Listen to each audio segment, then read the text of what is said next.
ইয়াফার মার্কায় টাক মার্কা, মাহিয়াফার মার্কা টাক মার্কা। 7 তারিখ সারাদিন মাহিয়াফার মার্কায় ভোট দিন, ঠিক আছে নি মাহিয়াফু? আচ্ছা হ্যাঁ আচ্ছা মাহিয়াফু, আপনি যেভাবে সাধারণ মানুষকে জড়িয়ে ধরছেন, আসলে এটা কি সত্যিকারই ভালোবাসা নাকি ভালোবাসার ভিতরে কিছু ফরমালিন আছে? ফরমালিন তো কিছু তো আছেই।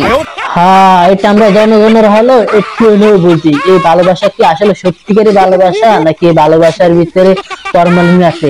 আমরা জনগণরা একটু হলেও বুঝি, কেননা নির্বাচনের আগে কে কতটা ভালোবাসে এটা আমরা ভালো করেই জানি।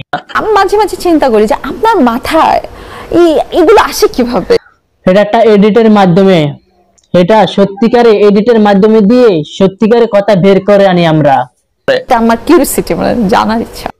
না মাইয়াফা না, আপনার এই জানার কোনো দরকার নেই, বরং আপনি টাক মার্কা নিয়ে ব্যস্ত থাকেন।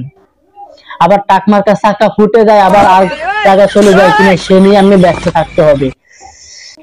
আচ্ছা মাহিয়াফু, আমি একটা মেয়েকে ভালোবাসি, কিন্তু আমার ভয় করে সে মেয়েকে আমি বলতে চাচ্ছি, কিন্তু আমি বলতে পারছি না। তো সে আমি না বলে আপনি যদি বলতেন সেটা আর ভালো হতো। আমার না কাঁপাকাঁপি শুরু হয়ে যাবে এখনই।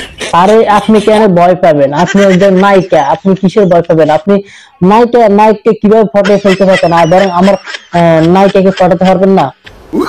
না না না, কেন? আমি কি দেখতে খারাপ? হ্যাঁ খুবই ঠিকঠাক, কিন্তু কেন আপনার এই কাজটা করতে ইচ্ছে করছে না? আমার না কেন জানি এই কাজটা করতে ইচ্ছা করছে না। বুঝতে পারছি, আমি দেখতে মনে হয় খারাপ, এই জন্য আপনার এই কাজটা করতে ইচ্ছে করছে না, তাই না?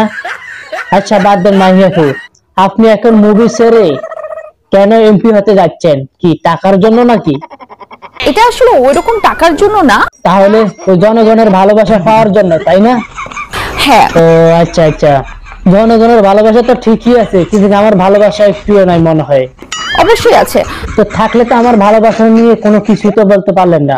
আচ্ছা মাহিয়াফু, আপনি যে এমপি হতে যাচ্ছেন, আপনার কি কোনো বুদ্ধিশুদ্ধি আছে? আমার তো বুদ্ধিশুদ্ধি আছে। হ্যাঁ, বুদ্ধিশুদ্ধি থাকতে হবে। যদি বুদ্ধিশুদ্ধি না থাকতো তাহলে এত এমপি থাকতে আমরা ওবায়দুল কাদেরকে চিনতাম না। আচ্ছা মাহিয়াফু, আমার কি সব ঠিকঠাক মতো আছে? হ্যাঁ খুবই ঠিকঠাক। ঠিকঠাক থাকলে তো ভালোই। আচ্ছা মাহিয়াফু, আপনি তো 7 তারিখ সারাদিন ভোট হবে, তো আমি কখন আসবো, মানে আমি কিভাবে আসবো আপনার কাছে? এমনি বলেন মাহি, তুমি চলে এসো 6টায়। হ্যাঁ আমি চলে আসি। ওকে ঠিক আছে, তাহলে আমি চলে আসবো সেদিন।